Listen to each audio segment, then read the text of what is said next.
हे जगणे आनंदाचे प्रवचन 6वे भाग 6वा. आपण शून्य व्हायचं. यासाठी मी आणखी एक उदाहरण देतो. हल्ली पुष्कळ लोक कॅल्क्युलेटर वापरतात. त्यामध्ये बॅटरी आहे आणि तुम्ही कॅल्क्युलेटरचं बटन दाबलत, ऑन केला की काय होतं तर 0 येतो. समजा माझ्याकडे कॅल्क्युलेटर आहे आणि तो मी ऑन केला आणि त्याच्यावरती 543 आकडा आला, तर तो कॅल्क्युलेटर मी वापरू शकेन का? त्याला कुठे ठेवायला पाहिजे मग? कचऱ्याच्या पेटीमध्ये, कारण तो निरुपयोगी आहे. ऑन केला रे केला की त्याच्यावरती काही आकडे येत असतील तर तो निरुपयोगी आहे. समजा मी एक कॅल्क्युलेटर आहे. तुमच्याकडे पाहिलं रे पाहिलं की माझा कॅल्क्युलेटर ऑन होतो. काय छान आहेत हे, काय हँडसम आहेत. कॅल्क्युलेशन केलं जातं. तो कॅल्क्युलेटर उपयोगाचा नाही, कारण तुमच्याबद्दल काही मतं बनवून मी तुमची इमेज पक्की करून ठेवली. आता दरवेळेला माझ्या तुमच्या संबंधांमध्ये ती इमेज कॅल्क्युलेट होणार. तुमचा कॅल्क्युलेटरवर काही वेगळंच येत असेल, जसं नवरा आणि बायकोमध्ये होतं. ती म्हणते की मी म्हणते ते बरोबर आहे, तो म्हणतो नाही मी म्हणतो ते बरोबर आहे. दोघांच्याही कॅल्क्युलेटरवरती काहीतरी निराळच असतं. एकमेकांचा काडीचाही संबंध नाही. सूर जुळावे परस्परांचे, पण नाही सूर जुळत, कारण आपण एकमेकांच्याबद्दल इमेजेस निर्माण केल्या आहेत आणि त्या सगळ्या इमेजेस मीमध्ये आहेत. समजा मी डॉक्टर आहे. पेशंट म्हणून माझ्यासमोर जर कुणी आला तर त्या क्षणी मी डॉक्टर आहे, कारण डॉक्टर आणि पेशंट ही एक जोडी आहे. पण मी सहज फिरायला निघालो त्यावेळेला कोण डॉक्टर आहे? समजा मी इथे गणपतीपुळ्यामध्ये फिरायला निघालो आणि कुणीतरी हाक मारली, अहो डॉक्टर. ती हाक इथल्याच एखाद्या लोकल डॉक्टरसाठी असते, पण मी वळून बघतो कारण माझ्या मनामध्ये माझी स्वतःची डॉक्टर ही प्रतिमा पक्की असते. हे आपण विसरूच शकत नाही. पण आतमध्ये स्वतःला शून्य करून घेणं ही अध्यात्म साधना आहे.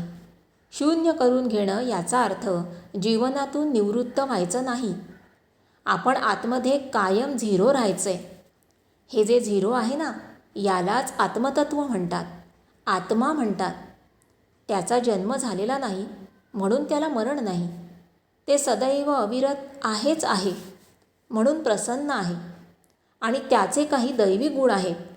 मन, चित्त, जीव हे त्याचे गुण आहेत.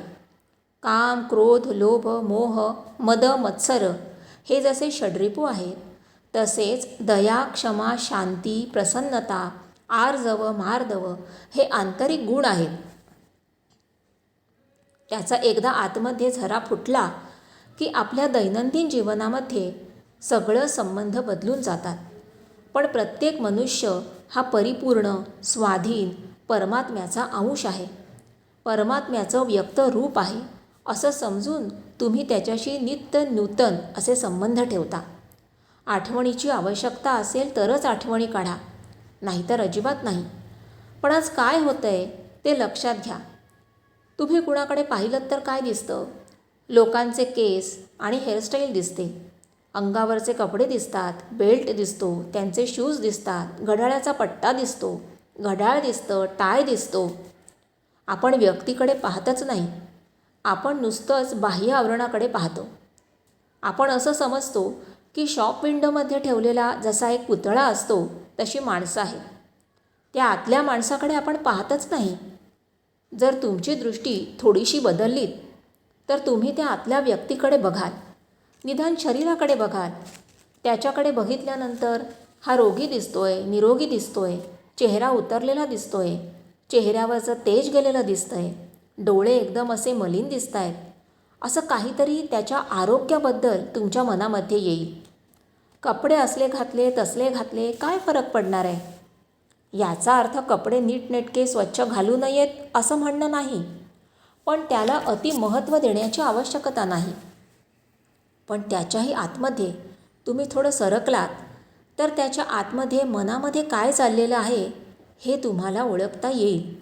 विचार नाही ओळखता येणार, परंतु तो प्रसन्न आहे का दुःखी आहे, विषण्ण आहे, कशाची तरी चिंता आहे, चेहरा उतरलेला आहे, खांदे उतरलेले आहेत, चालताना जेमतेम चालू का नको असं करतोय. तसं असेल तर तुम्ही त्याला विचारू शकता, काय रे बाबा, आज काही विशेष घडलं आहे का? तुमचा आणि त्याचा संबंध कुठे आला? कपड्याचा कपड्याशी नाही आला, शरीराचा शरीराशी नाही आला, मनाचा मनाशी संबंध आला. पण तुमच्या आतमध्ये तुम्ही जर उतरून 0पर्यंत गेलात तर दुसऱ्या व्यक्तीला बघितल्यानंतर त्या व्यक्तीच्या आतमध्ये असलेलं जे काही 0 आहे, म्हणजेच पूर्ण आहे, आत्मतत्व आहे, ते तुम्हाला भेटेल. एवढ्याकरता भारतीय परंपरेमध्ये कुणी भेटले की काय म्हणायचं? राम राम. राम राम म्हणजे हा राम आणि तो राम हे आधी भेटले. बाकीचं त्यांची जी वरवरची आवरणं आहेत ना, ते नंतर. आत्मा राम. आत्मा हा राम आहे, राम हा आत्मा आहे. धनुर्धारी राम, दाशरथी राम निराळा. त्यालाही नंतर वशिष्ठांकडे जाऊन अध्यात्म शिकावं लागलं. असा कृष्णार्जुन संवाद आहे, तसा वशिष्ठ आणि श्रीरामांचा योग वशिष्ठ म्हणून एक स्वतंत्र ग्रंथ आहे. त्याच्यामध्ये अध्यात्म शिकवलं जातं. राम कोण होता? मर्यादा पुरुषोत्तम. सामाजिक जीवन कसं जगावं ह्याचा तो एक आदर्श होता. पण आतमध्ये मनामध्ये काय घडतं हे त्यालाही नीट पाहता येत नव्हतं. आपल्या दृष्टीने ते श्रीराम भगवान आहेत, पण नंतर तेही वशिष्ठांकडे जाऊनच शिकले. तर आपण कुठे आहोत?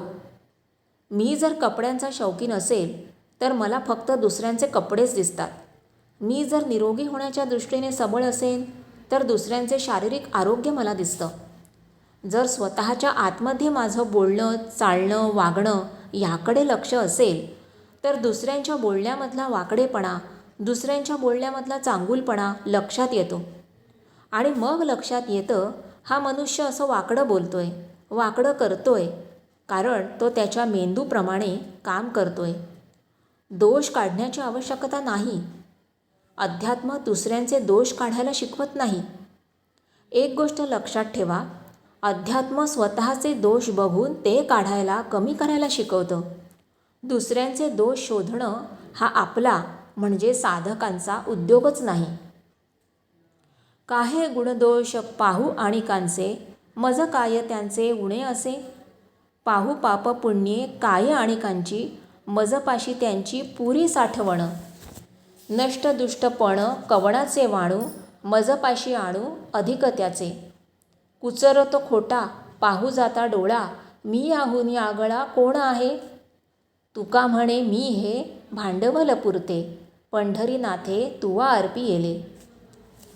तुकाराम महाराज म्हणतात, मीपणाचं सर्व जे भांडवल आहे ते पंढरीनाथा तुझ्या चरणी अर्पी येले. मी आतमध्ये मोकळा झालो, सगळं तू आता घेऊन टाक. तुका म्हणे मिळे ते जीवाची ये लोटी. मनुष्य मनुष्याला भेटला की पहिली ओळख आहे ती फिजिकल आयडेंटिटीची. ही आवश्यक आहे. त्याला जे कृष्णमूर्ती फॅक्च्युअल मेमरी असं म्हणत. फॅक्ट्स आहेत त्या आठवणीत ठेवायला पाहिजेत. तो कोण आहे हे ओळखता आलं पाहिजे. त्याची उंची जाडी बघून मागे केव्हा तरी आपण भेटलो होतो. कधी कधी चेहरा आठवतो पण नाव आठवत नाही. बायको असेल तर तिला ओळखायलाच पाहिजे. आम्ही आध्यात्मिक आहोत, कोण बायको, कुणाचा नवरा असं म्हणून चालणार नाही. तुम्हाला संसार करायचा असेल तर तुम्हाला तुमची बायको ओळखता आली पाहिजे. बायकोशी बायको म्हणून नातं आलेलं आहे, पत्नीधर्म आहे, त्याचा काही निषेध नाही. परंतु ते नातं प्रेमापोटी आहे, परमस्वीकारापोटी आहे. शरीराची ओळख ही पहिली ओळख. आग्रह आवडीनिवडीचा. दुसरी ओळख काय? अमुक एक व्यक्ती आपल्या परिचयाची आहे. त्याच्या वागण्याच्या, बोलण्याच्या, खाण्याच्या ठराविक सवयी असतात. त्या इतक्या पक्क्या झालेल्या असतात की त्या सहसा बदलत नाही. फार थोड्या वेळेलाच त्या बदलू शकतात. तेव्हा त्यांची ओळख पाहिजे आणि शक्य असेल तर प्रेमापोटी त्यांच्या आवडीनिवडीच्या गोष्टी पुरवता आल्या पाहिजेत. आपल्या आवडीनिवडींचा आग्रह नाही धरायचा. दुसऱ्यांच्या आवडीनिवडीची कदर करायची. हे एक प्रेमाचं लक्षण आहे. पण आता हे सांगायला लागलो की पुष्कळ लोक म्हणतात, म्हणजे काय, मीच सगळ्यांच्या आवडीनिवडी पुरवायच्या, माझ्या नाही कोणी पुरवायच्या. आता अशीच भांडाभांड करायची असेल तर संसारात जगता तसंच जगाल. तुम्हाला शांत जीवन जगायचं आहे का? संतत्वाचं जीवन जगायचं आहे का? तुम्हाला असं करता येईल की आपल्या आवडीनिवडी इतक्या कमी करत करत आणायच्या की हे जे सगळं आहे ना चित्त, हे पूर्णतः चित्तवृत्ती निरोधाचं होईल. केवळ शरीराच्या बाबतीमध्ये ॲलर्जी टाळता येईल इतपतच आवडीनिवडी राहायला पाहिजे. अमुक एक पदार्थ खाल्ल्यानंतर शरीरावर गांधी उठते, ॲलर्जी येते, मग ते नाही खायचं. पण एरवी तसं नाही. आवडीनावडींना प्रमाणाबाहेर महत्त्व देणं हा संसार आहे. आवड नावड यांच्याबद्दल आग्रह न धरणं हे अध्यात्म आहे. पण समजा कुणाचा वाढदिवस आहे, तुम्हाला वाटलं की अमुक एक गोष्ट त्याला फार आवडते, म्हणजे तुम्ही त्याची आवडती गोष्ट त्याला पॅक करून द्याल. नाती सुधारतात हे मी नाकारत नाही, परंतु आपल्या आतमध्ये कुठेतरी आवडीनावडींचं मुद्रण असतं, त्या जाणायला पाहिजेत. त्यांच्या आतले जे आहे की आवडीनावडींना प्रमाणाबाहेर महत्त्व देऊन आग्रह, आक्रमण, हिंसा ही जी होते आहे त्याबद्दल परमजागृत राहायचं. त्याला येऊ द्यायचं नाही, कारण त्याने सगळे संबंध बिघडणार आहेत. चित्तवृत्ती निरोध. मग घर नसावे घरासारखे इथे असावा भांडण तंटा, असं उलटं काहीतरी सुरू होईल. हे टाळलं तर जे राहतं ते प्रेमापोटी राहतं, असं काहीतरी जगावेगळं अध्यात्म ह्यामध्ये आहे. तेव्हा ही जी मीची वाढ म्हणून सांगितली ती वयाच्या 5 वर्षानंतर वाढत वाढत जाते. 18व्या वर्षाच्या दरम्यान ती पूर्णतः पक्की होते. त्यानंतर लक्षात येतं, बाप रे, हे आपल्या आतमध्ये आहे, ते मी काढता येणार नाही, नष्ट करता येणार नाही, पण त्याची अभिव्यक्ती थोपवता येते. अभिव्यक्ती थोपवणं ह्यालाच चित्तवृत्ती निरोध म्हटलं आहे. चित्तनिरोध असं म्हटलं नाही. संचित जे आहे, जीव जो आहे, मी जो आहे, तो काढता येणार नाही. त्याची दैनंदिन जीवनामध्ये अभिव्यक्ती होण्याचं टाळता येतं. पहिल्यांदा वाणीमध्ये, कृतीमध्ये आणि मग मनामध्ये, काया वाचा मनसा, मग जीवन सुखकर होतं.